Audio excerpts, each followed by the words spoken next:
بسم اللہ الرحمن الرحیم الحمد للہ وحدہ والصلاة والسلام علی من لا نبی بعدہ اما بعد فاعوذ باللہ من الشیطان الرجیم بسم اللہ الرحمن الرحیم یا ایہا المدثر قم فانذر وربک فکبر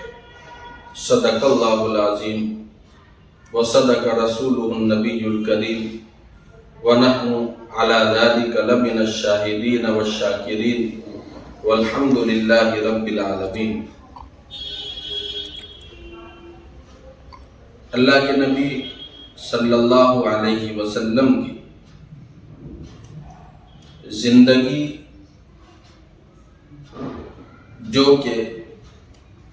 63 سال کے اوپر محیط ہے، اس میں سے قبل از نبوت 40 سال نکال لیے جائیں،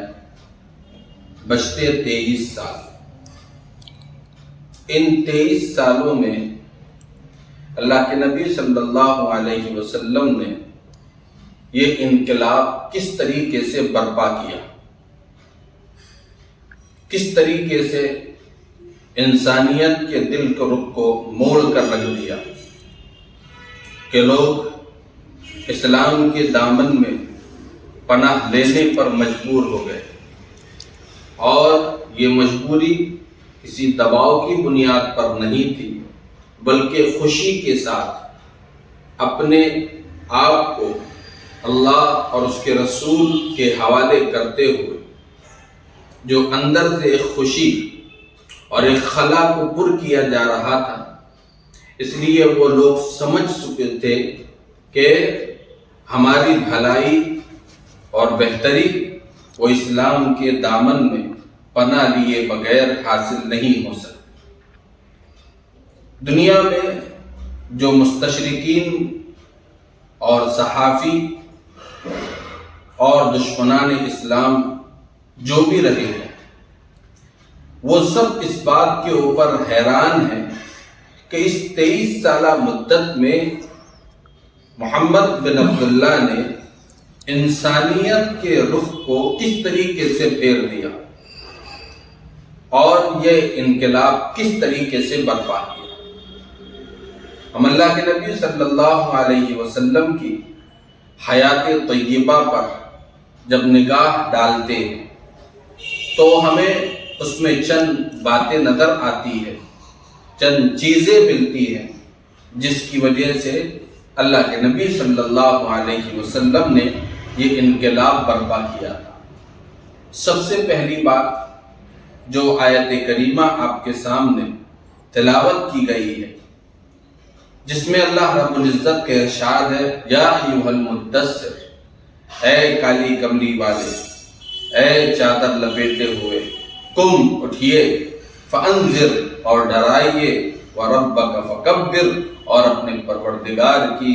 بڑائی بیان کیجیے۔ یہ وہ حکم ہے کہ جس حکم کی بنیاد پر اللہ کے نبی صلی اللہ علیہ وسلم نے بغیر کسی ہچکچاہٹ کے، بغیر کسی لوم و تلائم کے اور بغیر کسی پریشانی کے اس حکم کے ملنے کے بعد آپ نے اپنے آپ کو محنت کے میدان کے اندر پیش کر دیا۔ صبح و شام آپ اسی فکر کے اندر رہا کرتے،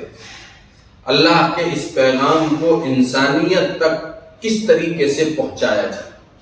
تاریخ بھری پڑی ہے کہ مکی دور کیسا ظالمانہ دور تھا، مکی دور کیسا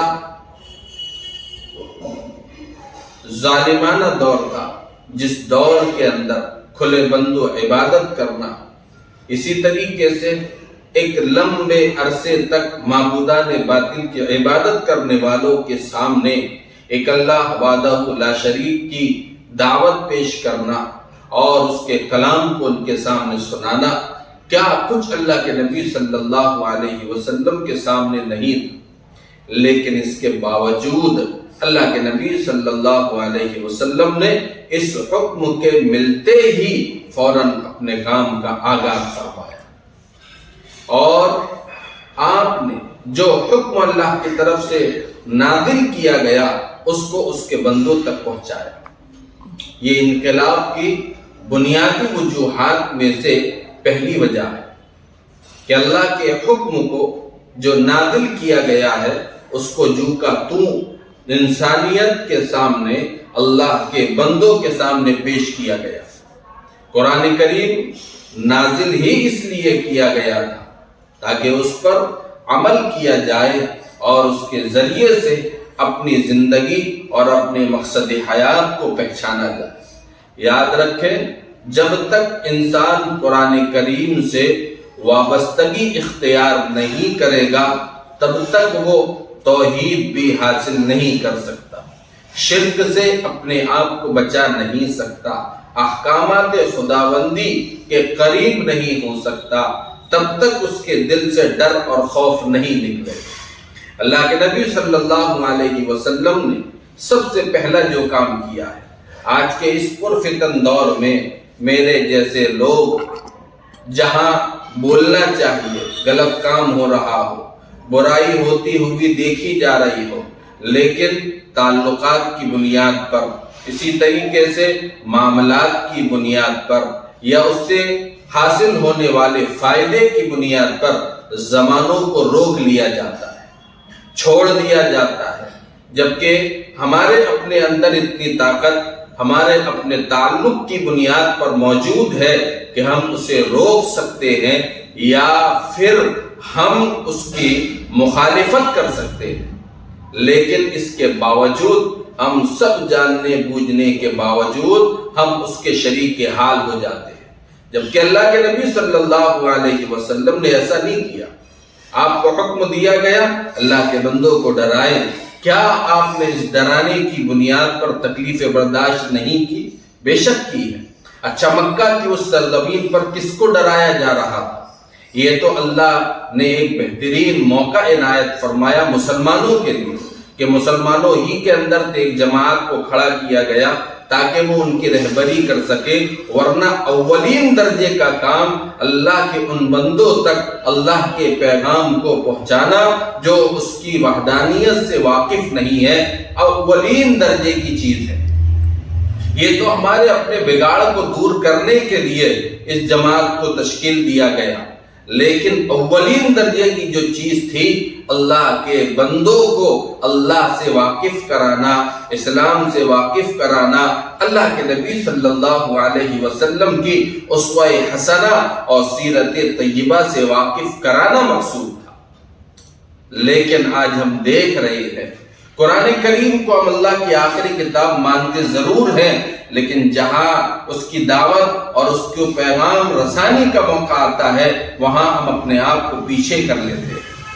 نمبر 2، دوسری بات، اللہ کے نبی صلی اللہ علیہ وسلم کے انقلاب کے برپا کرنے کی جو وجہ بتائی گئی ہے وہ ہے جو احکام اللہ کی طرف سے نازل ہوا اس پر پھر فور عمل کیا گیا، بغیر کسی ہچکچاہٹ کے، بغیر کسی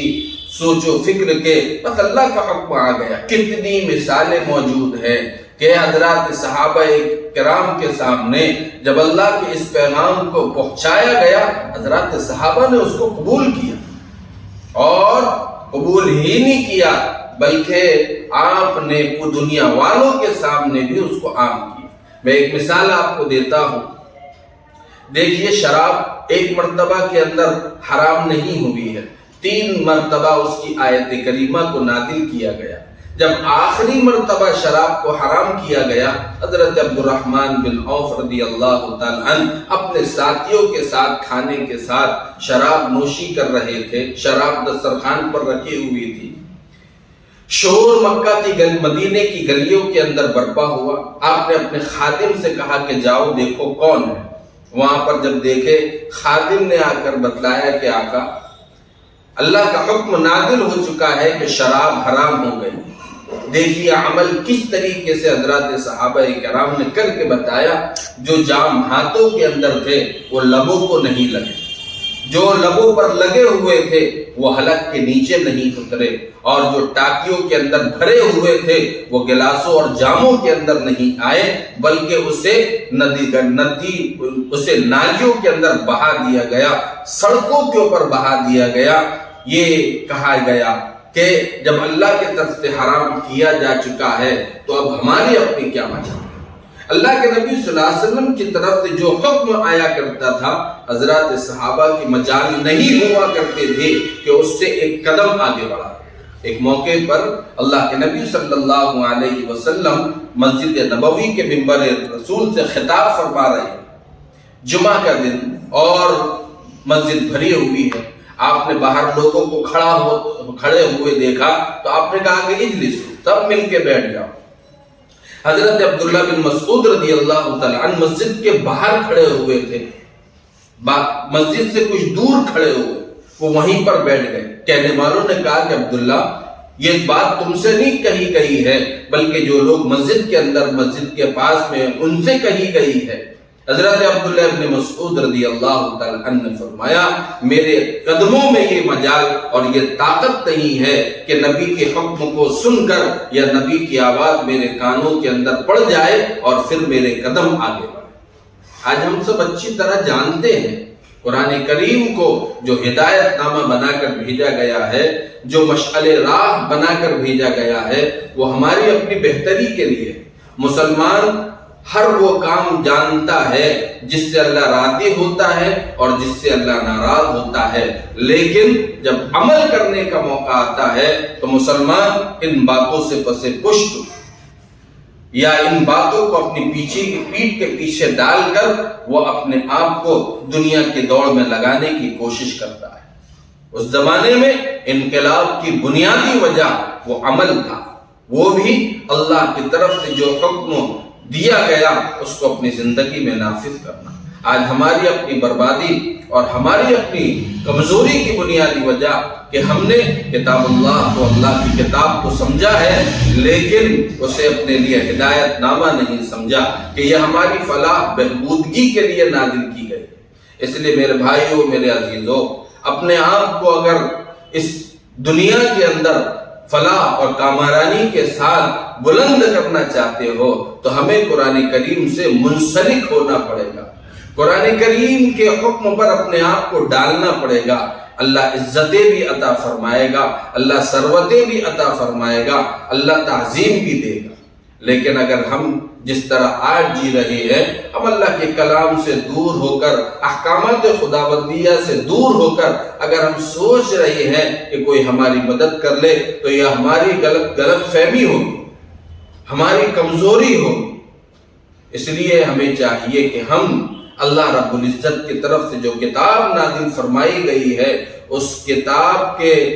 مقصد اصلی کو پہچانیں، سمجھیں اور اس کے احکامات پر اپنے آپ کو ڈالنے کی کوشش کریں۔ اللہ تعالی ہمیں قرآن کریم کے مقصد کو سمجھنے اور اپنے اس دنیا میں آنے کے مقصد کو سمجھنے کی توفیق عطا فرمائے، اور اللہ رب العزت ہمیں احکامات خداوندی پر دل و جان سے عمل کرنے کی توفیق و سعادت عطا فرمائے۔ وآخر دعوانا ان الحمد للہ رب العالمین۔